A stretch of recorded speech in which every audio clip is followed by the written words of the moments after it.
Pozdravljeni. Gledate oddajo Lokalne volitve 2022 z Megafonom. Moji današnji gostje so predstavniki skupne liste Slovenske ljudske stranke in stranke Naša dežela, ki kandidirajo v Kopru. Gospod Branko Čehovin, predsednik mestnega odbora SLS, gospod Ivan Ratoša, predsednik lokalnega odbora Naše dežele, in Žarko Pregl, nekdanji občinski svetnik in poslanec stranke Zelenih in SLS-a, če se ne motim. Pozdravljeni. Pozdravljeni. Gospod Čehovin in tudi gospod Ratoša, povejte mi, kako in zakaj ste se odločili za skupno listo za mestni svet v Kopru? Zelo enostaven odgovor.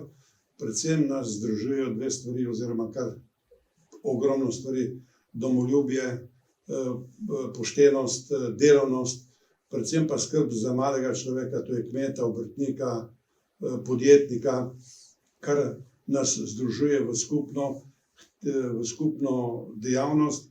S tem pa zelo radi tudi prisluhnemo in privabimo ljudi, ki inteligenčne strani, tako da inteligenco skupaj nekako kombiniramo z izkušnjami in zdravo kmečko logičnostjo.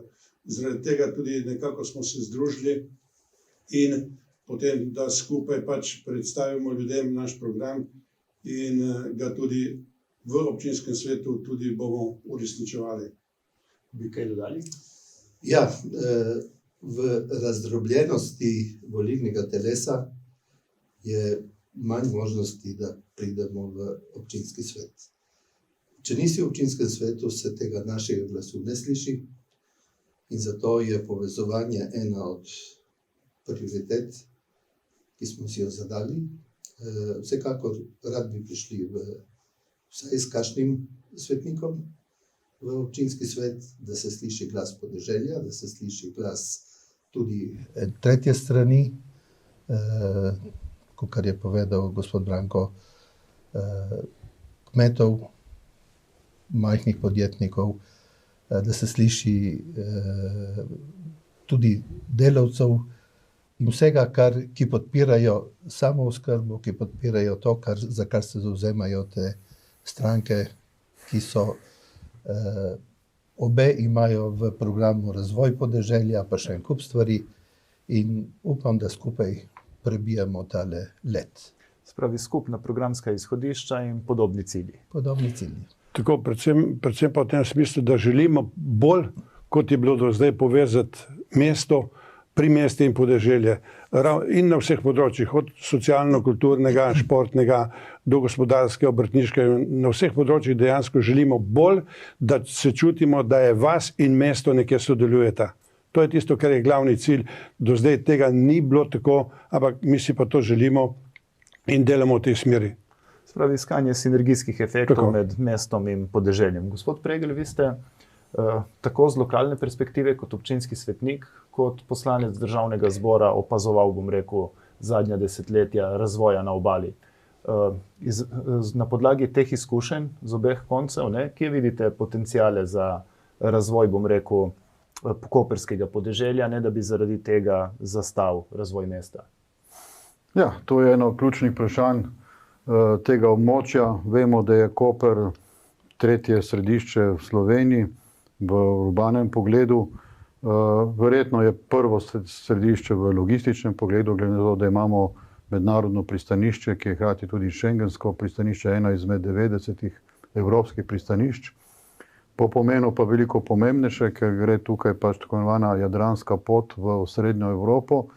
In mi se mogoče kot domačini niti ne zavedamo, kaj imamo. Vemo, da imamo luko, vemo, da prihajajo velike ladje, vemo, da je tudi precej tovora v tem pristanišču, se pa ne zavedamo, kaj to pomeni v celotnem pogledu. Dejstvo je, da nam ravno pojav pristanišča determinira razvoj celotnega tega območja. V preteklosti, ko še ni bilo pristanišče tako razvito, je bil Koper čisto drugačen. Jaz se ga še spominjam, kot otrok je bil Koper praktično še otok. Kasneje je to rasli smo s pristaniščem in pojavili so se tudi novi problemi. In eden ključnih problemov mesta je, kako zagotoviti dovolj prostora za stanovanja, za delovna mesta, se pravi za tako proizvodne, kot tudi terciarne dejavnosti. Koper koncev koncev več ne označujejo velike tovarne, kot so bile Tomos, Lama, ampak logistika, se pravi neke vrste, rabimo prostor za skladišča, rabimo prostor za prometne terminale in to je vse nekje zaenkrat v okviru pristanišča, se pa razvija že izven. Ta rast tega, bom rekel, logističnega potenciala mesta Koper pritiska na okoliške kraje. In to se ravno zdaj v zadnjih časih, ko se je pripravljal občinski prostorski načrt, izkazalo kot problematično. Zdaj namreč ti kraji, ki so nekako na obodu mesta, počasi jih mesto požira. In to je en pojav, ki v urbanizmu velja kot negativen pojav, ker se s tem uničuje identiteta teh primestnih krajev. Naprimer, Bertoki so vas. In kot vas bodo ostali, če bo znotraj tistih hiš, ki so že obstajajo, sicer se še kaj dozidalo, pa bo še vedno prevladovale kmetijske površine.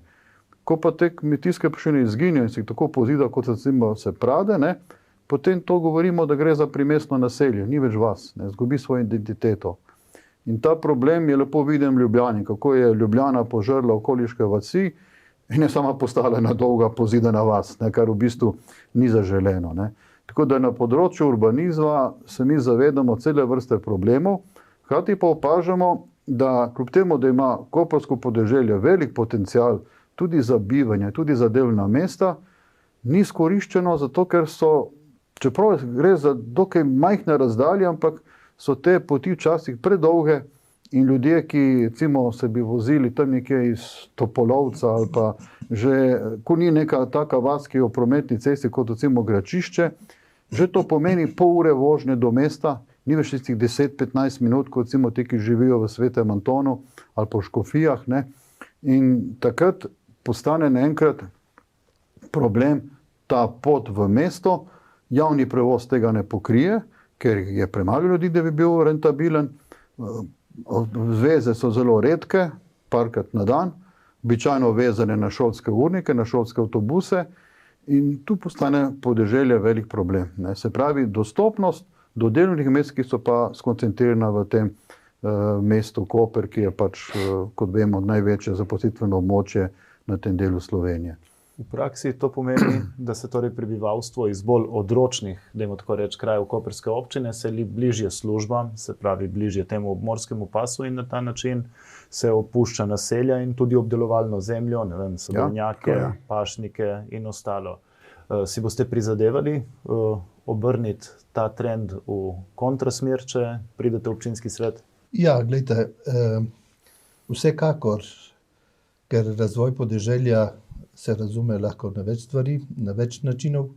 En od načinov je tale, da je treba ustvariti na podeželju takšne pogoje, da bojo ostala mladina, da bojo ostali tudi starejši ljudje, ki so v penziji, z dolgotrajno oskrbo z vsem, kar je v vasi, v kraju, kjer so zrasli in ki so živeli in da dočakajo svoj odhod, ampak in lokalna občinska služba mora, oziroma občinski svet, župan, morajo temu narediti pogoje, da se to uresniči. Zastonj je, da se samo razvija obala, da je to ena velika dnevna soba ljudi, ki živijo v Kopru, na podeželju pa je še vedno, kakor je bilo pred 20 leti, šola na Pradeh je še od Avstrije, otroci nimajo igrišča, kakor bi ga mogli imeti, igrajo se nogomet po cesti,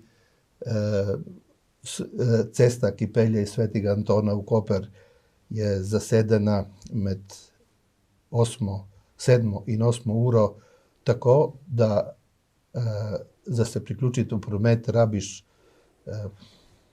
10 minut, če te eden spusti. In to je, se pravi, to podeželje ne funkcionira tako, kakor bi moglo funkcionirati. In naša ideja je, da bi mi z našimi videnji prispevali k temu, da se to izboljša. Se pravi, da se v bistvu ta razkorak med podeželjem in mestom na nek način zmanjša in olajša tudi pretok, da bi ljudje prepoznali podeželje kot smiselno za ustvarjanje življenja. Ker tukaj govorimo o stanovanjih za mlade ljudi samo v mestu, pa mladi ljudje mladim ljudem je treba omogočiti, da dobijo kredit pod podobnimi pogoji za nakup stanovanja ali pa za ga izgraditi tudi na vasi, kjer in ostanejo blizu doma, ker to je potem garancija, da bo podeželje živelo, da bojo njive obdelane, da se bo nekaj na temu naredilo in ali pa da ne zamre vas, kar so nekatere in pokupijo tujci, ker v bistvu od tega, za kar se mi zavzemamo, samooskrba, to, da domač kmet pridela več hrane, ki je bistveno kvalitetnejša kakor proizvodi, ki prihajajo iz Španije ali pa iz Afrike ali pa iz Nemčije, da se s tem vsaj občina lahko to naredi, da vrtci, šole v prvem koraku jejo to zdravo domačo hrano. Je pa tako, brez tega, da je podpora temu močna, to ne bo šlo. Spravi, zato, da bi na te stvari lahko vplivali kot Slovenska ljudska stranka in Naša dežela, potrebujete, kot ste sami ugotovili, nekoga v občinskem svetu z vaše liste, ne? Kaj pa v primeru, če vam preboj v občinski svet ne uspe? Boste seveda vztrajali pri tem, čakali na naslednje volitve, ali bi to pomenilo, da bo šla puška v koruzo in konec? Tudi zdaj, ko smo bili, dejansko, ko nismo bili v občinskem svetu, nismo čakali, speljali smo par dobrih projektov, katere bomo tudi nadaljevali, ampak želel bi opozoriti na en bistveni vidik, to, kar so kolegi govorili, če hočemo ohraniti podeželje, če hočemo ohraniti mesto in primestje, ne smemo pozabiti na en eksistenčen pogoj voda. Ne, to je od tega pogoja oziroma od celotne vodooskrbe je odvisna dejansko vse. Področja kmetijstva, področja gospodinjstva, industrije in vsega. In mi v prvi točki našega programa se zavzemamo predvsem, da končno se zagotovi stalni vodni vir tudi v najhujših sušnih časih, da bodo lahko gospodinjstva brezskrbno uporabljala vodo, da bodo v kmetijstvu vodo uporabljali. V kmetijstvu, zakaj govorim kmetijstvu? Zaradi tega letos smo videli v veliki suši in kmetijstvo in tudi malo obrt, in to so bili nekako zapostavljeni. Kmetijstvo niso smeli zalivati, uporabljati kmetijske vode, recimo ostalo tudi komunala in to ni smela zalivati in dejansko je vse šlo navzdol. Zato je naš primaren pogoj, da opozarjamo, da se končno reši problem končne vodooskrbe govorim ne na obali, ampak slovenski Istri. Zaradi tega smo tudi mi ena ali pa mogoče edina stranka, ki smo prvi opozorili to, ko je pač prišlo do te nesreče izstrelitve vlaka v Hrastovljah. No, tam smo na skupnem sestanku s krajani in pa tudi en kup vodilnih ljudi z Ljubljane, železnice, Ministrstva za okolje, Darsa in vseh so bili tam. In edini, ki smo si upali zagroziti, da če to ne bo enkrat končno rešeno, da bomo zaprli avtocesto in s tem opozorili na problem vodooskrbe v slovenski Istri.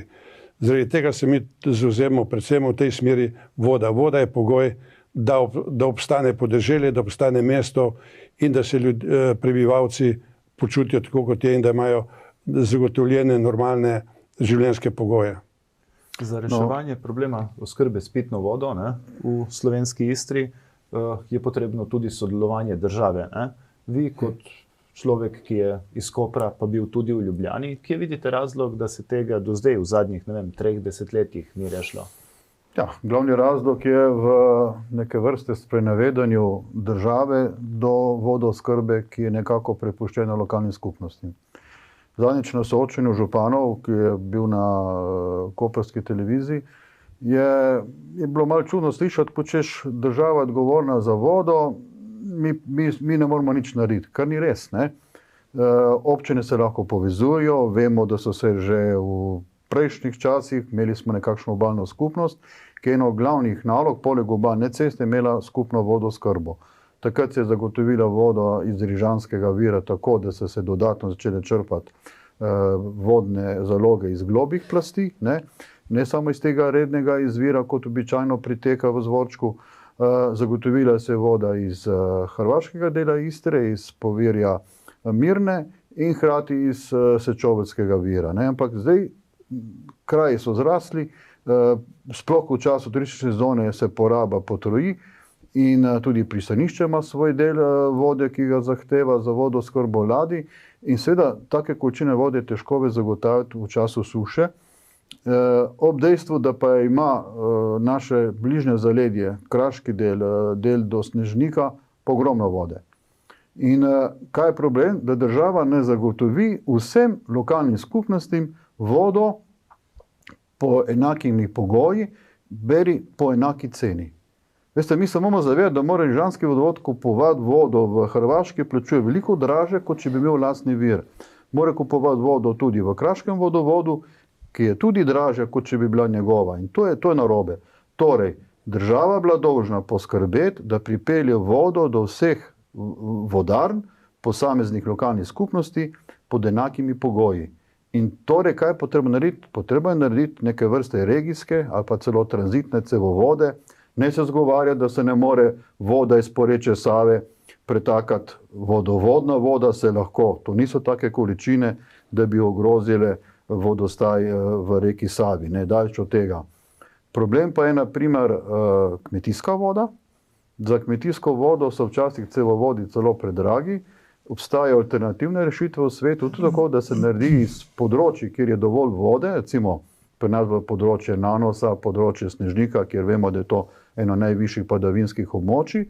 Kadar so jesenska deževa, kadar spomladanska deževa, se ta voda začne tam zbirati in po strugah, se pravi, naredijo se kanali, po katerih se voda pripelje do tam, kjer je ponavadi manjko, to je recimo Slovenska Istra, in tam se spet naredijo zbiralniki, brez zbiralnikov ne bo šlo. Podnebne spremembe kažejo na neredno oskrbo z padavinsko vodo, torej treba bo zbirati vodo, kadar je. In to je pa naloga države. In mi smo predlagali našemu državnemu svetniku, gospodu Tomažiču, da je predlagal, da država pripravi nacionalni program z vodoskrbo. Ker podobne probleme ima tudi Prekmurje, ki je žitnica slovenska, in ravno tako nima vode, čeprav ima tam vse polno rek, ampak takrat so suhe, razumete, koliko oni rabijo. Vodo treba zadrževati in jo zadrževati tam, kjer se jo lahko zadržuje. In to mora narediti država, ne samo da daje koncesije, ker je to njena glavna pristojnost za uporabo vode, ampak da zagotovi vsem lokalnim potrebam vodo pod enakimi pogoji. In to se naredi z nacionalnim programom. Voda, globalno gledano, postaja tudi strateška surovina oziroma vir. Opazujemo po svetu, recimo v Indiji in določenih drugih državah, si multinacionalke prizadevajo dobiti koncesijo za vodne vire, ker jim to pomeni primerjalno prednost z ostalimi podjetji, ki potrebujejo vodo za svoje izdelke, recimo pijačo. V Sloveniji smo celo pravico do pitne vode zapisali v ustavo. 71. člen. Tako, se vam zdi, da v praksi to že uresničujemo, ali bo šele treba storiti, kar vaš kolega, gospod Pregl, pravi? Ne, ravno v temu je problem, da to imamo zapisano v ustavi, ampak se tega ne držimo. Recimo, če pogledamo vse, kar se tiče vodooskrbe v Istri, to že poteka, vsa ta pripravljalna dela poteka od leta 2001. Tu je bilo narejeno ogromno študij, ogromno primerjav, ogromno analiz, tudi že načrti so bili narejeni, ampak vedno se je nekaj podrlo, vedno je nekaj šlo narobe. Dejansko ne vem, tlele država bi mogla prevzeti zadeve bolj v roke, se držati ustavnega določila, ki so si ga dali, in to končno urediti. Tle pri nas smo ena redkih občin v Sloveniji, ki dejansko moramo vodo kupovati drugje. Drugje imajo vode dovolj, ampak mi si tega ne moremo privoščiti in tukaj imamo problem. In zato je treba končno enkrat rešiti ta vodooskrbni problem, ker drugače ne bo razvoja turizma, ne bo razvoja industrije, najmanj pa še kmetijstva, ki je najbolj odvisno od vode. Je to potem razlog pomanjkanja vode v poletnih mesecih, pa tudi na globalni ravni razlog, da se ne dela več na razvoju istrskega podeželja po vprašanju kmetijstva? Glejte, občina je dala en predlog OPN-ja, ker je mislila pripeljati v ta kraj, zgraditi v tem kraju vsebno konkretno v Bertokih, Pradah, 4200 stanovanj, ki že za samo svojo izgradnjo rabijo več vode, kakor jo porabi skoraj Koper. Ne? Se pravi, da je to naša inicijativa, naša misel je usmerjena v to, da bi se ta voda najprej uredilo vse te stvari okoli te vode, da se naredi vse okoli vinjete, Škofij do tukaj dol, da se ne vlaga ta denar samo v neke velikanske megalomanske projekte, v to, kar pa ljudje, mi, ki živimo na podeželju, rabimo, se pa ne vlaga. Je mogoče rešitev to, kar so na začetku tega mandata v občinski koaliciji predlagali, pa je potem ideja nekako zamrla ali pa ni več v ospredju, in sicer, ko so govorili, da vidijo kot eno izmed razvojnih priložnosti za občino, da bi se ustvarilo več občinskih središč dlje od obale. Ne? Takrat se je recimo govorilo o Gračišču, Šmarjah in podobno, torej da bi se z izboljšavo infrastrukture, cestne in ostale, v bistvu prebivalstvo spodbujalo, da epicenter svojega življenja in dogajanja v občini prenešajo tudi v istrsko podeželje. Ja, meni je ta ideja simpatična. Vsekakor je bolj primerno, da se zazidajo neke površine in da se na teh površinah ustvarijo delovna mesta, ne vem, obrtne cone ali pa bilo kaj v tem smislu, kot da se to pozidajo najboljše kmetijske površine, prvo razredne, na primeru Bertokih je bilo mišljeno v tem pozidati 70 hektarjev prvorazredne zemlje in pustiti te koncentracije, jih razpršiti nekam drugam, ker drugače bo prevelika koncentracija in se bo spremenilo tisto vaško oziroma vas se bo spremenila v mesto in to mesto že zdaj nima, kakor je sedaj, nima vse infrastrukture, ki bi se mogla narediti prej, pa vse študije, kaj to pomeni, ki bi se mogla narediti prej, ko se postavi v prostor. Če lahko samo dodam, tukaj je bistveno, zato kar se tudi mi zavzemamo in nekako gledamo, za vzor nam je recimo avstrijski model. V Avstriji je zakonsko določeno, dobra kmetijska zemljišča je nemogoče spremeniti v zazidalno površino. Dobra kmetijska zemljišča morajo služiti za to, da bomo samooskrbno prehrambeno zadovoljivi, da bomo zadostni, ne pa da dobra kmetijska zemljišča z nepremišljenimi OPN-ji pač uvrščamo v zazidalna področja. To se mi tudi borimo in to želimo tudi nadaljevati v tej borbi. Ja, zazidava, ampak na degradiranih območjih, ne pa tam, kjer so zemljišča prve kvalitete. Pozabljamo, živimo od hrane, živimo od tega, ne moremo stalno uvažati nekakovostne hrane. Zato se zavzemamo in za večje pristojnosti, da jih imajo krajevne skupnosti, da o tem bolje odločamo, ker so jim dejansko, mislim, da je leta 2018 bile odzete ogromno pristojnosti. Tako da je krajevna skupnost bolj privesek občine, kot pa prej, ko je bila, bom rekel, samostojna oziroma enota. Vidite potencial za reševanje teh težav v povezovanju občin, torej v ustvarjanju nekih regij ali pokrajin, kako bi jim rekli, in s prenosom pristojnosti na nje, ali mislite, da bi, ne vem, občina ali pa država morala imeti glavno vlogo pri ustvarjanju teh pogojev? Ne, jaz to gledam bolj na lokalnem nivoju. Večja povezanost krajevne skupnosti in občine. Do zdaj, kot sem že prej omenil, krajevne skupnosti nimajo nobenih pristojnosti. Včasih, govorim, predno so jim bile odzete te pristojnosti, so imeli svoj proračun, iz tega proračuna so se nekako financirali in se točno vedelo, vse potrebe, ki so nastajale v krajevni skupnosti, so jih tudi reševali. Danes imamo eno dobro zadevo, ampak po mojem mišljenju participativen račun je pa premajhen znesek. Mislim, da je 860 000 na 23 krajevnih skupnosti. Če se prijaviš in če ti prijava uspet, dobiš na 4 krajevne skupnosti tistih 20 000 evrov, ampak to je premalo.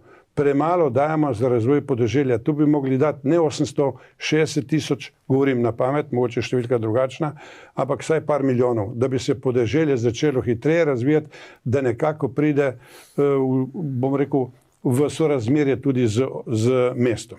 Tudi neka decentralizacija odločanja o čisto lokalnih naložbah. Decentralizirati. 22-23, koliko je krajevnih skupnosti v mestni občini Koper, imelo več besede pri odločanju o tem, kaj so prioritete v Vsekakor, če se ne decentralizira poselitev, potem ne moramo imeti uravnoteženega razvoja celotne občine. Ne. To je dejstvo. Ne. In dejansko je to priložnost, ravno sprejem novega občinskega prostorskega načrta, da se ta koncept uveljavi. Žal vse to, kar so nam ponudili v javni obravnavi, bilo pa v bistvu samo stihijsko širitev obstoječega mesta, ne? In celo tako, da se ni bistven element, to je pa prometna ureditev, zadostno proučila. Ne? Recimo, ravno v Bertoki so bile ponujene neke ceste, ki najprej sploh ni bilo nobene logike, pa smo ugotovili, da so namenjene zgolj pozidavi, ne? Intenzivni pozidavi, in to z nameni, ki sploh ne sodijo v to vaško sosesko, recimo tehnološki park. Tehnološki park je v bistvu organizirano območje, kjer se pač postavijo razne oblike od raziskovalnih laboratorijev, tudi manjše proizvodni objekti so lahko, predvsem bolj terciarne dejavnosti, ne? In to je velika priložnost za koprsko gospodarstvo, ampak mora biti na pravem mestu. Taka, recimo, če pogledamo, kako ima Ljubljana to narejeno, so naredili en tak park, ki bi bil sicer za četrtino koprskega, na Brdu, na območju opuščenega laporokopa. Se pravi, na degradiranih področjih, ne pa na nekih kvalitetnih kmetijskih površinah. In tukaj se je seveda prebivalstvo uprlo in tega ne mara, ker ni nobene realnega razloga, da se uničuje nekaj, kar se je tisočletja vzgajalo, kar je plodna zemlja. Ne? In nikakor pa niso mogli krajani recimo do zida hiše. Zato, ker je bila pač na prvi kategoriji, tisto, kar nujno potrebuješ, da ti ostanejo recimo otroci doma, da se lahko ohrani tale proizvodna sposobnost neke kmetije, to ni bilo možno zdaj 50 let narediti. Ne? Zdaj bi pa naenkrat tam kar se pozidali. To je tisto, kar ljudi iritira in jih spravlja ob živce. Tako da mi želimo, da se načrtno decentralizira občina, da se bolj enakomerno razvijajo tudi te, da se naredijo ceste take, ki bodo dejansko zmogljive, ki bodo omogočile hitro povezavo podeželja, ki ni tako veliko, da ne bi lahko tudi celotno območje dobro funkcioniralo. To, kar ste pa mi vprašali glede povezovanja občin, seveda to je pa nujno pri skupnih zadevah, kot je recimo promet, potem vodooskrba, ravnanje z odpadki. To so vse stvari, ki pa zahtevajo višjo organiziranost, kot je posamezna občina. In tukaj v preteklosti žal ni bilo najbolj plodno in tukaj mislim, da čaka vse 4 obalne občine, pa mogoče bi zraven še Kozino, Hrpelje dali, ker dokaj v veliki meri gravitira na Koper. Ne? In ključ tega je, da se tudi z državo dogovorimo, kako se prometno organizirati. Vemo, da zdaj so civilne iniciative, ki nasprotujejo gradnji te koprske vzhodne uvoznice pod Pokopališkim hribom, pod Škocjanom. Tam šalari bi dobesedno odrezal območje šalare od nekega zaledja. Sploh v dolini naprej proti Šmarjam bi povozil vse, kar je celo neko novo Torklo in tako naprej. Ne gre za dokaj surove posege, ki ne upoštevajo obstoječega stanja. Ne. Dejstvo pa je, ne, da je ta obalna cesta namenjena obalnim občinam, njim skrbi. In je žalostno, da se ne dokonča do Pirana, oziroma do piranske občine. Ta tranzitni del, ne, ki ga pa ima, zaenkrat ga ima tudi kot sploh za severni del tudi Hrvaške, Istre, ima tudi tranzitni pomen zaradi povezave s Trstom. Ta cesta odpove, ko da pride pa do turistične sezone. Ne. Takrat se pa tukaj 4-kratno poveča prebivalstvo in s tem tudi prometni tok. To je pa treba reševati na nivoju od Kozine, se pravi tam, kjer so glavne avtoceste, tam je treba cepiti, ne pa priti noter v center urbanega dela obale. Ne. In tukaj gre za en tak strateški premislek, ki tudi na državni ravni ni bil zadovoljivo urejen. Ampak veste, če mi kar naprej vsak svoje vidimo, ne, potem pa ne delujemo kot celota. In tle je pomen tudi neke pestrosti v občinskem svetu, ne? Da se tudi drugačni pogledi lahko pojavijo in tukaj mi vidimo tudi našo priložnost in koristnost, ne, v tem delu. Če lahko jaz samo dodam, glede ceste, mi imamo tudi eno študijo narejeno, ki mislim, da bi bila zelo sprejemljiva, in to, da se izognemo temu tranzitnemu onesnaževanju tlele med Italijo in proti Hrvaški. Mi imamo to študijo narejeno, tako kot imamo z vodo, študijo imamo tudi zato, da bi se izognili temu prometu, bom rekel temu prometnemu zamašku, vsaj v času turistične sezone, z eno varianto, ki bi avtocesto bi se nadaljevali ne tlele Koper, Izola pa proti Sečovljam, ampak da bi se v Petrinjah odcepla in šla mimo Podgorja proti Rakitovcu in Lupoglavu. Lupoglav vemo, da bo zdaj eno od največjih istrskih logističnih središč, no in tlele bi se izognili vsemu temu tranzitu iz cele Evrope, bi šel tle. In ta bi se navezal na istrski Y proti Kvarnerju, pa tudi proti Puli in dol južnemu delu Istre. Tako da je to rešitev. Mi imamo ta projekt, ki bi ga bilo treba malo bolj, bom rekel, prečekirati in mogoče tudi ni slabo, da bi se ga podprlo 8 km ceste napram velikemu degradiranju vseh teh kmetijskih območij od Kopra pa do recimo Sečovelj. Vidim, da ste pač v SLS-u in naši deželi razmišljali tudi širše, ne samo v okviru težav, ki pestijo koprsko občino, ampak cel ta obalni prostor. Ne? Zato vam želim srečno v nedeljo na volitvah in hvala, ker ste bili vsi trije naši gostje. Lepša hvala. Hvala. Če lahko tudi samo nagovorim cenjene občanke in občane. Izvolite. Glejte, glasujte za listo 13, to je naša skupna lista Slovenska ljudska stranka in naša dežela. In dejansko mi bomo v občinskem svetu vaše oči, vaša usesa in vaša usta, vaše probleme, vaše tegobe, vaše predloge bomo vedno uvrščeni na seje občinskega sveta. Zato podprite listo 13. Hvala lepa. Hvala tudi vam, dragi gledalci, in nasvidenje naslednjič.